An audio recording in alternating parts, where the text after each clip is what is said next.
Hello, friends. Let's discuss current affairs. In today's first question, we will discuss the reciprocal access agreement that Japan has signed with the Philippines.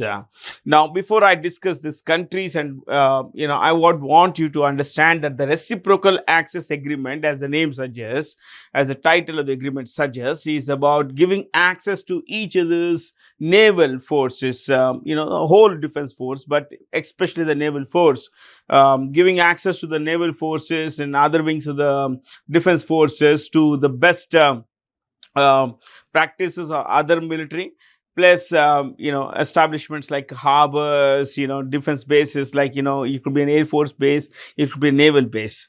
Now Japan is quite wary of China and South Korea. South Korea is not a prominent power in this case.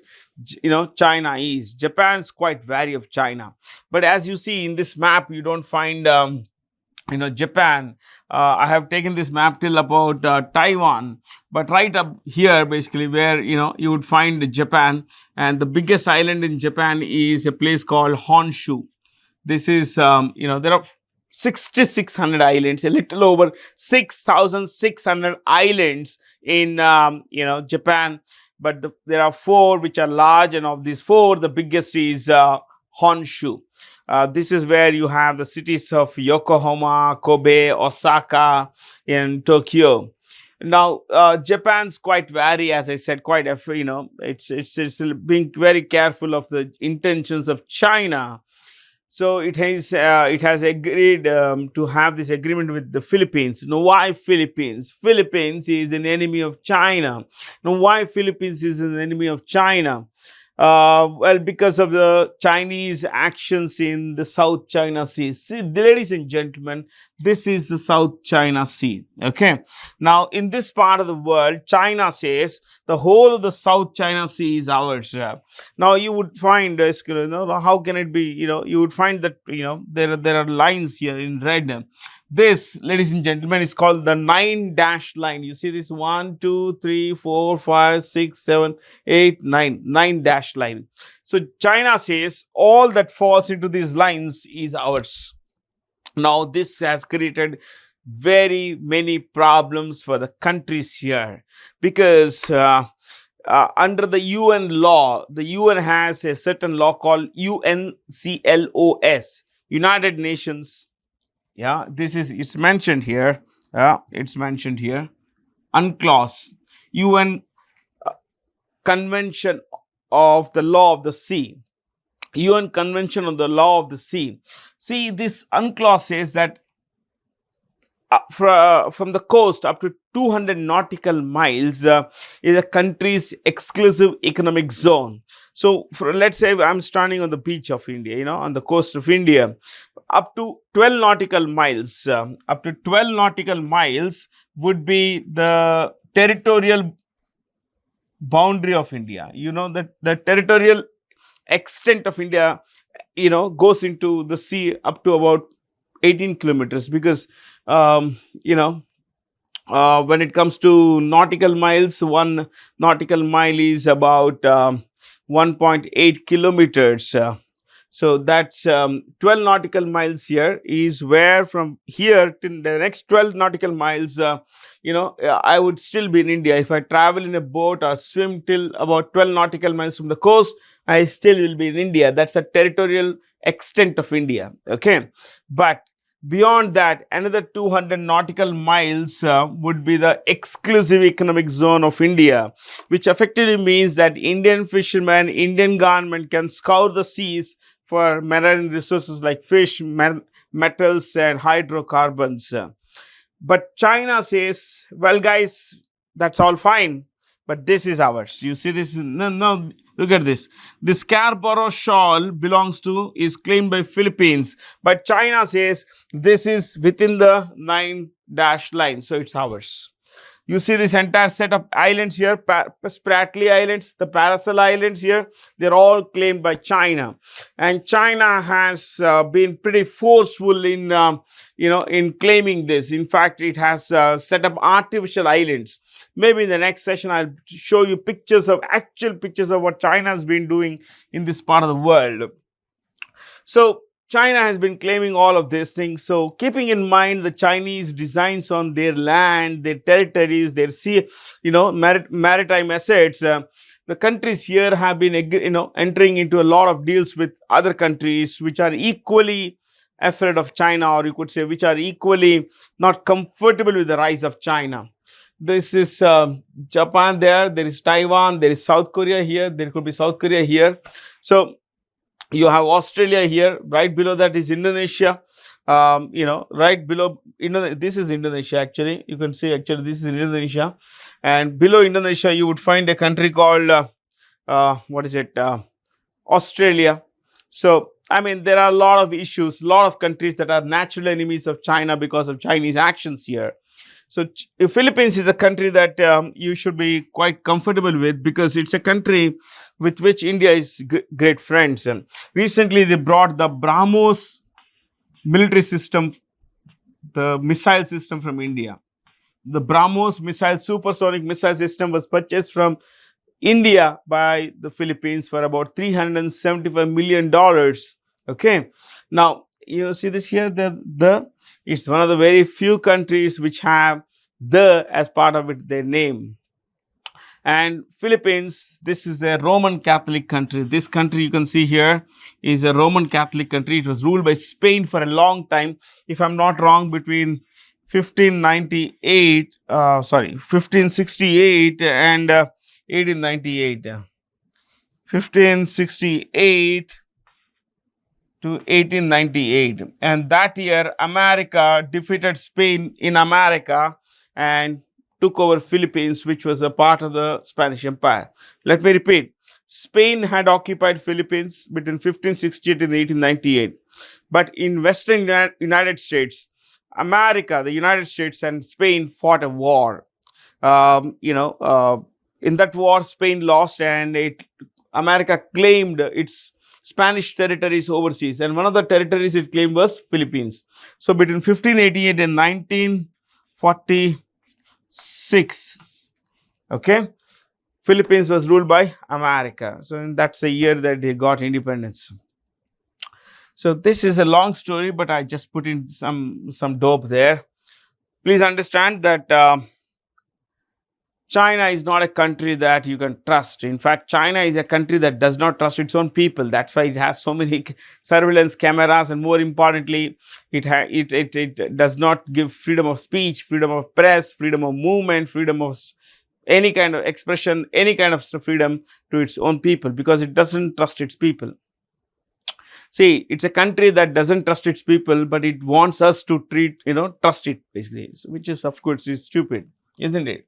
So, the Philippines, we'll just stick to capitals today, my friends. Manila, M-A-N-I-L-A, Manila. Philippines' capital is Manila. And by the way, ladies and gentlemen, Philippines is named after a Spanish king called Philip II.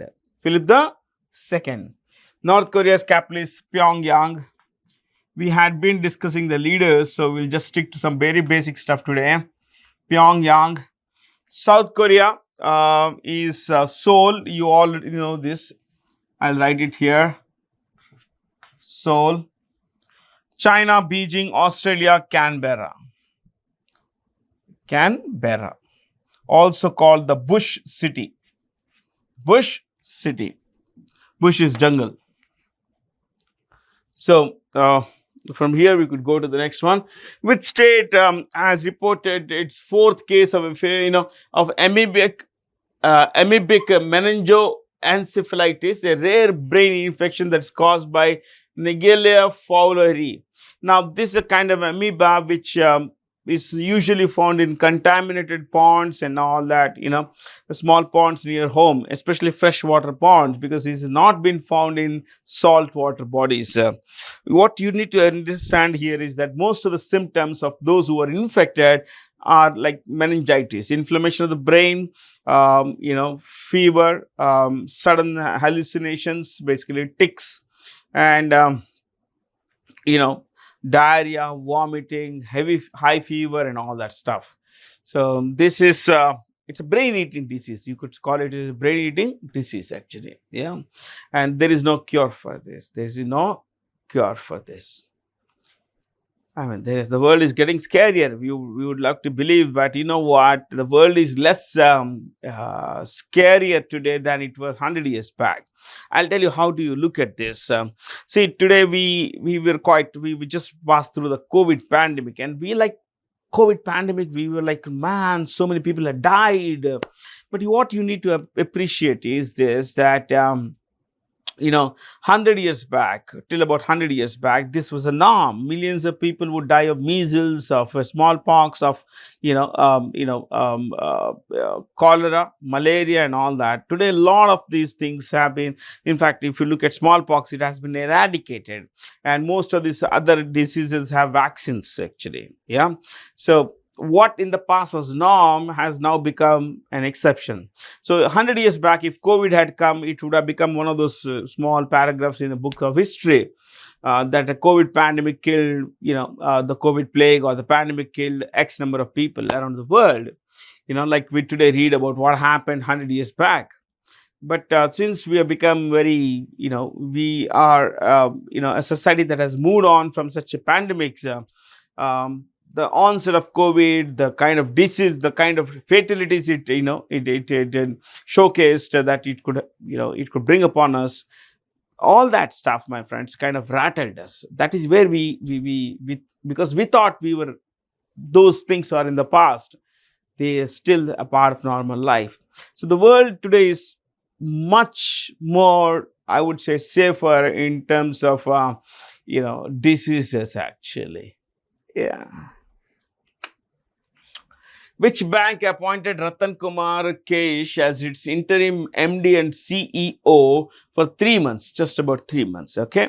And that's Bandhan Bank. Bandhan Bank has not been doing quite well, actually. It was launched by Chandra Kumar Ghosh.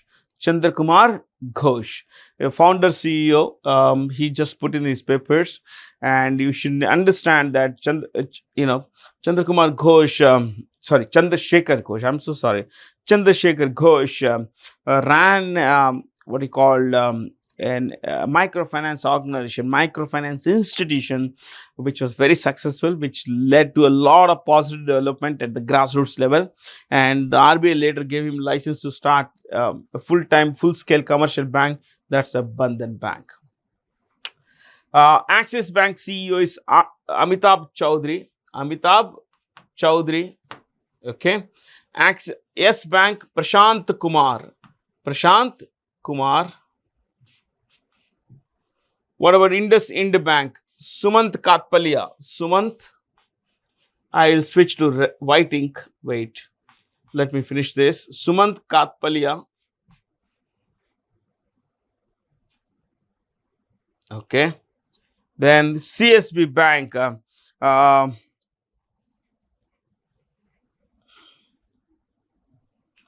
Okay, CSB Bank is headed by Pralay Mondal. Pralay Mondal. CSB Bank, Pralay Mondal. That's the CEO. So we just discussed the names of the CEOs of this bank. Okay, India's indigenous light tank called Joravar has been unveiled and developed by the Defense Research and Development Organization and Larsen and Toubro. Defense Research and Development Organization is a Government of India corporation. It's a government public sector unit, and L&T, my friends, is Larsen Toubro, which is a private sector company. They have developed this tank called Zorawar, which is more of a product of something called, we have had one MBT, main battle tank, Arjun. So this was not to the liking of the Indian Army, but the research didn't go west, and DRDO used most of the research, the stuff and all that, into building the light tank Zorawar, because at the heavy altitude that we have in Ladakh and all that, MBT like an MBT like Arjuns. MBT like Arjun. Sometimes there is a mental block, isn't it? So MBT like Arjun, main battle tank like Arjun would not move fast because it's high altitude. But this is a much lighter tank and its maneuverability, freedom of movement and everything is much higher here. At the same time, this is named after a Dogra general. He was a general of the Dogra Raja named Dogra general named Zorawar Singh. Zorawar is mentioned there, Zorawar Singh. He lived between 1784 and 1841. That's the time he ruled. Okay. In fact, that's the time he was around. And in fact, he was born in 84 and he died in 1841. He was a general and governor of a Kashmir province called Kishtwar. Okay. And he was, because of his prowess at military campaigns and everything, he was nicknamed the Napoleon of India. Can you believe that? Yeah. Napoleon of India. But you should know that Samudragupta, the great Gupta king, is also called Napoleon of India. I'll discuss this a little later, not today, sometime later. It's all stupid to say that our great men, our great fighters like Samudragupta was Napoleon of India, because Napoleon lived in the 18th and 19th centuries, whereas Samudragupta lived in the, in the 4th century AD. So who should have been called what? Like, for example, Napoleon should have been called Samudragupta of the West, isn't it? Yeah, but then that's how history is. So that's Zorawar. Coming to DRDO, Dr. Samir Kamath is a chief. Dr. Samir Kamath is a scientist. Dr. Samir Kamath. Coming to, we'll stick to only public sector entities. BDL, Bharat Dynamics Limited. Bharat Dynamics Limited is headed by Commodore A. Madhavarao. A. Madhavarao. A. Madhavarao. Okay, guys. Chalo. From here, let's clear this first. Which institution updated its forecast for global cereal production? And cereals would include rice, wheat, maize, you have millets, yeah, barley, oats, you name it, jowar, everything that's edible for us. Okay. Which agency has revised its updated its forecast for global cereal production? It's going to be around 2854 million tons. That's a lot of things. It's actually an increase over last year, though a small increase. And usually these statistics are given by the Food and Agricultural Organization. The Food and Agricultural Organization is a UN body. It's a UN body. It's headquartered in Rome, and it's headed by a Chinese named Ku Dongyu.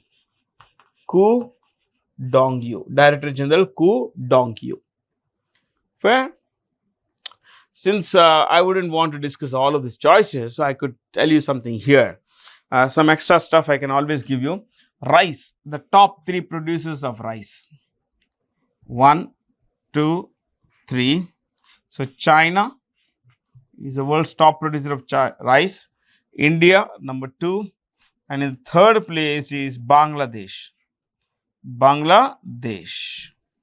Okay. What about wheat? Let's look at wheat. Top. It just came to my mind, so I can discuss this also.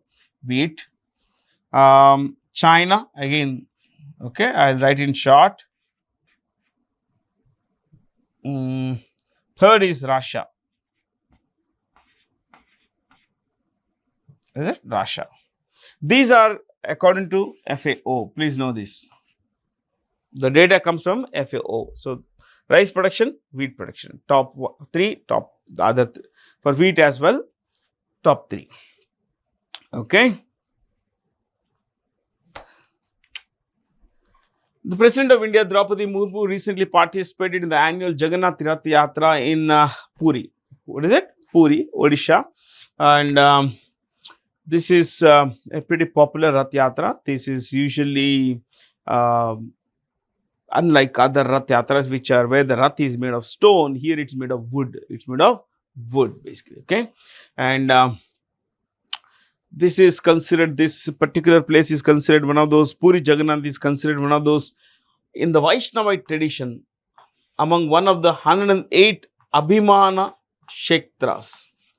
Abhimana Kshetras. So this is in the Vaishnavite tradition. Yeah. One of the 108 Abhimana Kshetras. And this is also one of the 4 original dhams. You have Dwaraka, okay? You have Haridwar, you have Dwarka, what is it? Yeah, Puri plus Dwarka plus Badrinath plus Rameshwaram. Okay, these are the 4 original dhams in the Hindu culture. Puri, Dwarka, Badrinath and Rameshwaram. Fair? So these are the original 4 dhams. Who won the 2024 Asian Billiards Championship in Riyadh? Riyadh, as you know, is the capital of Saudi Arabia. And Dhruv Sitwala defeated Pankaj Advani in the final. This is Dhruv's 3rd title. Third Asian Billiards title. Fair? There's hardly anything to discuss. Yeah, we can bring in something more. The women's winner was Anupama Ramachandran. Anupama Ramachandran. That's the name of the women's winner at the championship. Okay. Who among the following Formula 1 drivers won the 2024 British Grand Prix for a record 9th time? Lewis Hamilton. He is a British citizen, and Lewis Hamilton, my friends, drives. Okay, let me tell you, he is from Great Britain, or you could simply say UK, United Kingdom, and he drives a Mercedes. What is it? Mercedes. Okay. In this tournament, in this race, number 2 was Max Verstappen, who belongs to Netherlands and drives for Red Bull Racing Team. It's a Honda racing team, and Red Bull Racing. And 3rd was Lando Norris. Fair, I guess that's about it. Because this keeps, this is weekly current affairs, and usually they would ask you about the world champion rather than a particular tournament. Justice Sheel Nagu was recently sworn in as the Chief Justice of Punjab and Haryana High Court. What you need to appreciate here is this, that while this is a regular question, India has 25 high courts. High courts. Okay. And the oldest one, I think, is in Madras. Oldest is Madras. Okay. Oldest is Madras. Madras High Court is, it's called Madras High Court. And it was started in July 1862. Or was it June? Yeah, I think it was June. It was June 1862, because the next was Calcutta, which was in July 1862. And then came Bombay High Court, which was in August 1862. So this is the way to remember. Okay, Madras, Calcutta, Bombay, and June, July, August. Fair. The newest high courts in India are 2, Telangana High Court and Andhra Pradesh High Court. So Telangana High Court has been the old High Court. The old United AP High Court has become Telangana High Court, but then the new High Court would be Andhra Pradesh High Court. Okay. John Landau, the Oscar-winning producer, passed away recently. Which of the following is some of these notable works? All 3 actually. All 3. Titanic's, in fact, all of them have made over $1 billion. Over $1 billion. His films are pretty good. He also produced the Solaris. It's a very good film. You can watch it. Solaris, Solaris, Solaris. And by the way, for Titanic, because it was declared the best picture, he won the best picture Oscar as well for this. He was the producer, so he won the best picture Oscar for Titanic. Which space agency is planning to launch a unique telescope named Habitable Worlds Observatory that could possibly uncover inhabited planets by 2050? That's almost 25 years from today. So the next 2.5 decades, NASA is scouring the universe for habitable planets. What's the most important prerequisite for a habitable planet? Liquid water. So they all could be looking for liquid water. Okay, so liquid water is pretty important for sustaining life. Just to give you a full form of couple of these, NASA is National Aeronautics and Space Administration. National Aeronautics, Space and Space Administration. France is this is a French full form, short form, which is again National Center for Space Studies. National Center for Space Studies. China National Space Administration. China National Space Administration. That's China. India and Russia have agreed to raise their bilateral trade to $100 billion. Now, this particular graph I took from our magazine CSE, Current Affairs Cracker, which is a part of your course material and everything. Okay, when you join for our classroom program, online program, you get a magazine from Time called Current Affairs Cracker.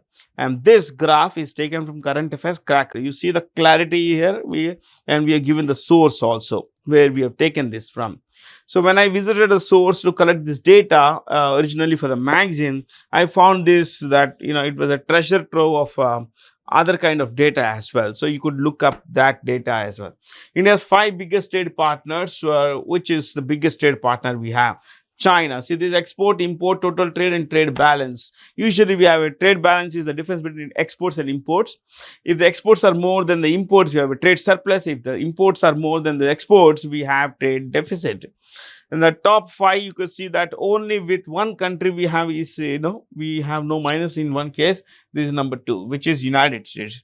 To US, we export 77, $77 billion worth of stuff, but we imported only nearly $41 billion. So that's surplus that we have. But in the case of China, look at that, man. We exported stuff worth just about $17 billion, 16.6, and a little under $102 billion of stuff that we imported from China. So with China, we have a major trade deficit, almost $85 billion. So we are giving them $85 billion from our pocket, my friends. What about Russia? That's a question about it, isn't it? We have been buying a lot of oil from Russia because of the sanctions and because of its low prices and everything. So we have been buying a lot of oil from Russia. So it's $61.4 billion. Even if you discount about $2-3 billion of other trade that we would import from stuff that we would import from Russia, it's still about $58 billion. So we have purchased oil worth $58 billion from Russia in the last 1 year. Okay, but we exported only a little over $4.3 billion. So this is $65 billion today, and the plan is to take it to $100 billion. That's the plan. Take it to $100 billion. Okay, so total exports of India, you can see this total of all countries. Total exports of India last year were $437 billion. Total imports were 675. But we ran a trade deficit of 238. Got the idea? See, one graph can tell you a lot of good things, my friends. Can tell you a lot of good things. I like graphics like this.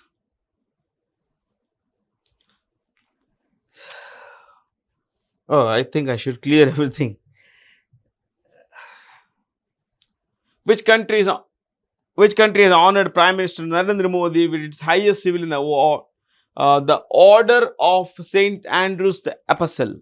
This is Russia. Russia has given this. Prime Minister Modi recently visited Russia on his first visit in many years to that country. And this is East Asia, my friends. I want you to become familiar with this part of the world. This is East Asia. You should know, my friends, that this entire, you see, this is, okay, let me tell you, this is wherever I'm drawing, this entire thing was one country.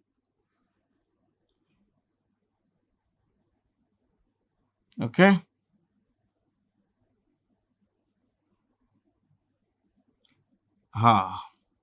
So you can see that whatever comes in within this boundary, this was all the Soviet Union. This was all the Soviet Union. So all these countries, Ukraine, Belarus, Lithuania, Latvia, Estonia, Russia, these are all Soviet, this was the USSR before 1991. It broke up. These become the states, the provinces became separate countries. So Ukraine was not happy with Prime Minister Modi's visit to Russia, but Russia is our country's biggest defense partner. Okay, biggest defense supplier. We purchase a lot of oil from Russia, and you just saw that we purchase oil worth nearly $58 billion from Russia to a total import of $61.4 billion. Yeah. So Russia, I just want you to become familiar with Russians. Prime Minister's name, Mikhail Mishustin. Mikhail Mishustin.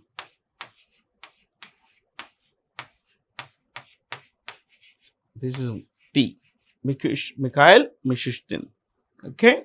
So, and from Russia, the Prime Minister visited Austria, which again is a very tiny country. Where is Austria? It's a very tiny country. You would find it here next to Switzerland. This is Switzerland. You can see here in low. This is, you can find it here. This is this tiny country here. You can see this is Austria. Okay.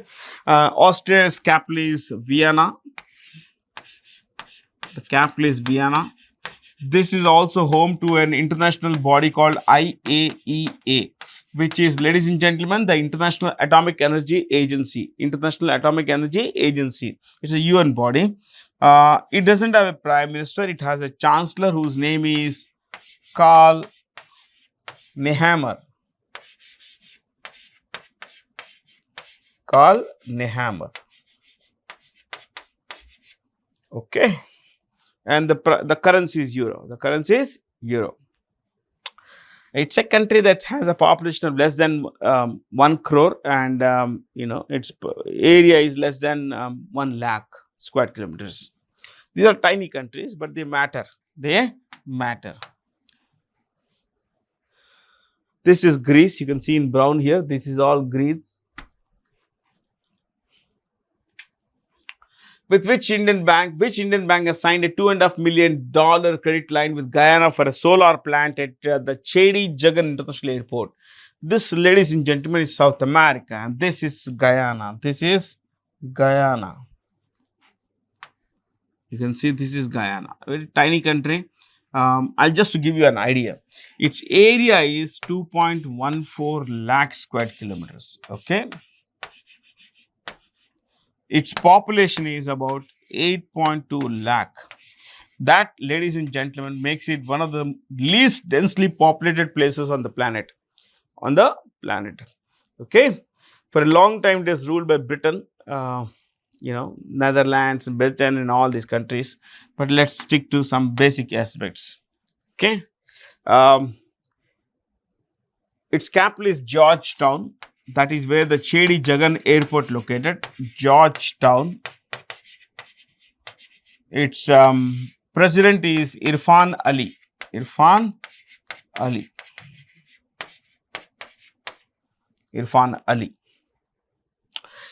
This country, maybe in the very next class, I'll tell you how Indians went to different parts of the world. But, I'll open my class with that statement. it's 40% of population here is of Indian origin. 31% practice Hinduism. 31% practice Hinduism. A little over 40% of people are of Indian origin. That's the case with a lot of countries up there in the West Indies as well. But we'll come to that in the while. Okay, not while. Sorry, next week. Okay. I have always found this map very fascinating. It looks like an ice cream cone, doesn't it? EXIM, Export and Import Bank of India, is headed by Harsha Bangari. Harsha Bangari.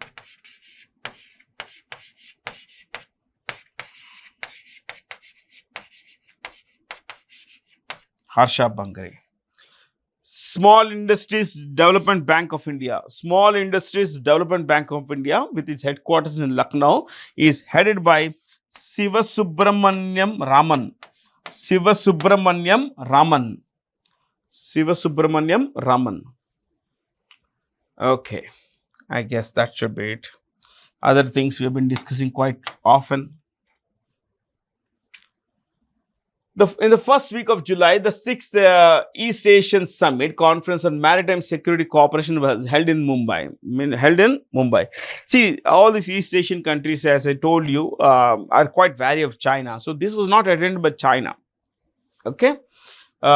See, a lot of countries say here that China has been trying to bully us. When our aircraft passes through what Chinese claim to be their territory, China shoos us away. Our boats pass through that. Our fishermen go into that area. The Chinese naval forces push them out or spray water on them. They, when our plane flies through that area, the Chinese military jets escort, they try to cow us down. So a lot of things happening there.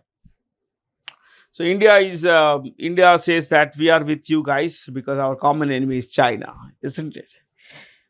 That's about it. There's hardly anything to discuss here. But the partners for this summit were two. One was Indonesia, the other was Australia. As I told you in the past, both Australia and Indonesia are enemies of China. Enemies of China. Which Indian was honored with France's highest civilian award, the Chevalier de la Légion d'Honneur. I'm not French, so I read it as English. Okay. And that's Roshni Nadal Malhotra. She is the chairperson of HCL Group. HCL Group. Hindustan Computers Limited Group. One of India's leading IT services company. Roshni Nadar Malhotra. This is her father's, that is, she was born with this surname. She's married to a Malhotra now. Okay. Salil Parekh, Infosys. Infosys. I shouldn't have called it IFI. I should have called it Infi. Isn't it? Aha. So, Infosys. Ashok Soota, Happiest Minds Technologies. Company called Happiest Minds. He is the chairperson of Happiest Minds. Mohit Joshi, you must be familiar with the company called Tech Mahindra. He is the CEO of Tech Mahindra. Tech Mahindra. Rishad Premji is the chairperson of Wipro Group. Wipro Group.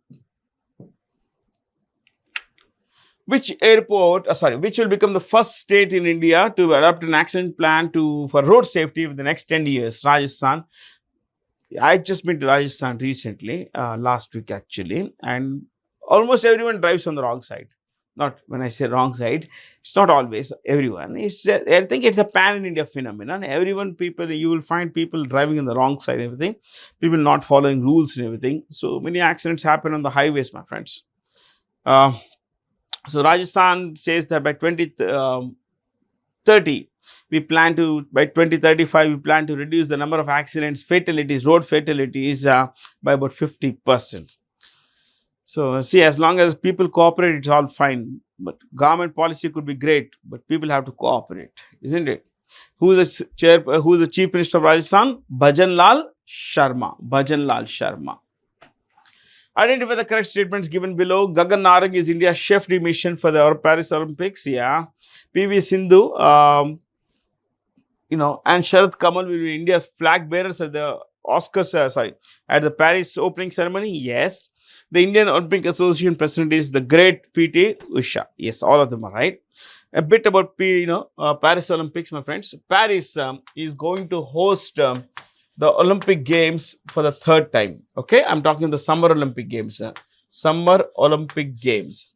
So the first time it hosted was in 1900, then 1924, and this is now 2024, the anniversary.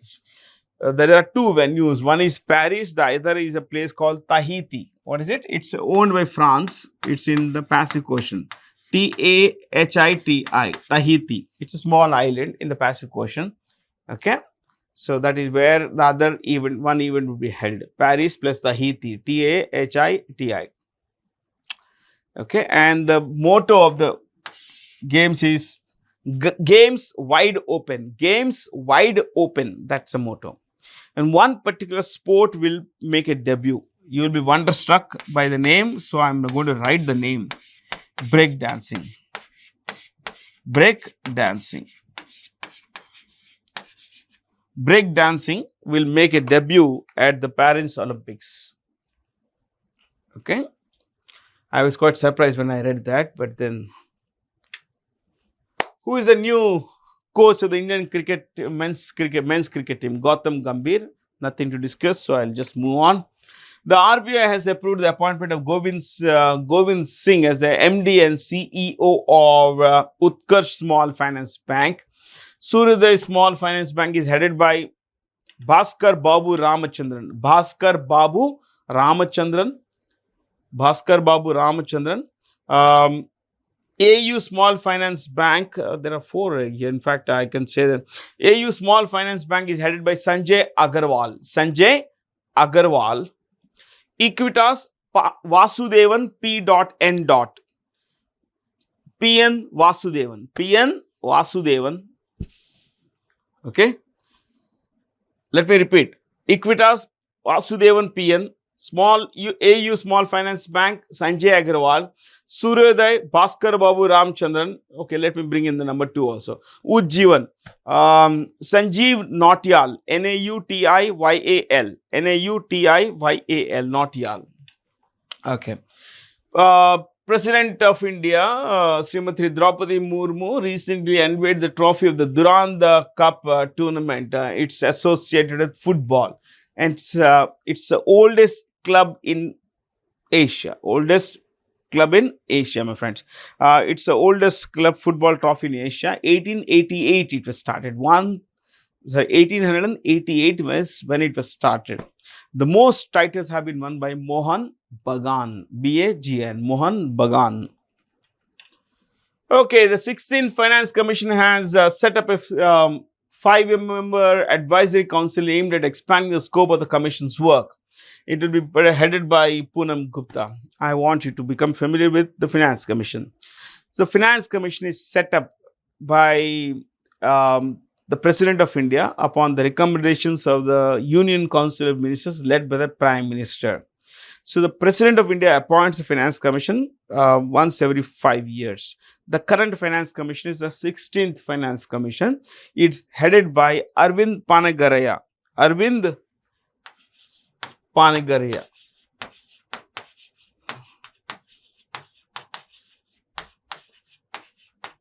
Economist and Professor Arvind Panagarya. He is the chairperson of the 16th Finance Commission. Under Article 218, the Finance Commission is appointed by the President.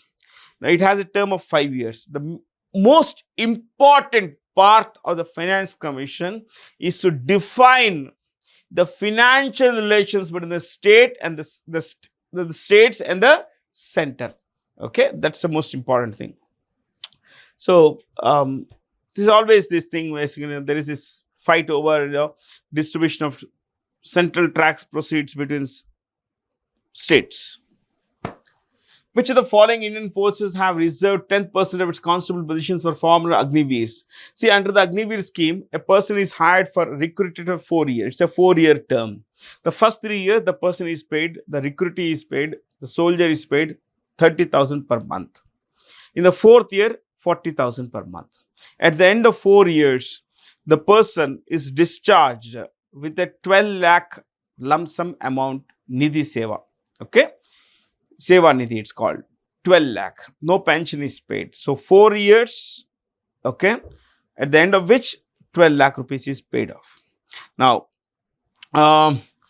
each of these forces have reserved about 10% of their positions for Agniveer scheme holders. So, under the Agni, after 4 years, the force may retain, the defense forces may retain 10% of these people, or maybe 15% or 25% if the person is eligible and has done distinguishedly in those 4 years as an Agniveer. So, people can be absorbed by these forces as well. The CISF is headed by Neena Singh, IPS officer Neena Singh, N-I-N-A, Neena Singh. Okay. I think I just didn't want to mention this, but anyway, I have mentioned, so I'll just take it forward from here. Okay. That's about, my friends. Thank you for being here. Thank you for listening in, and please subscribe to our channels, and please make sure that you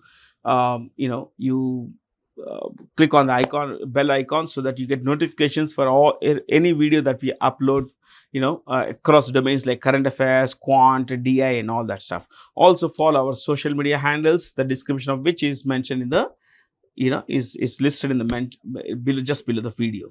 Thank you for being here. Thank you so much, and stay curious.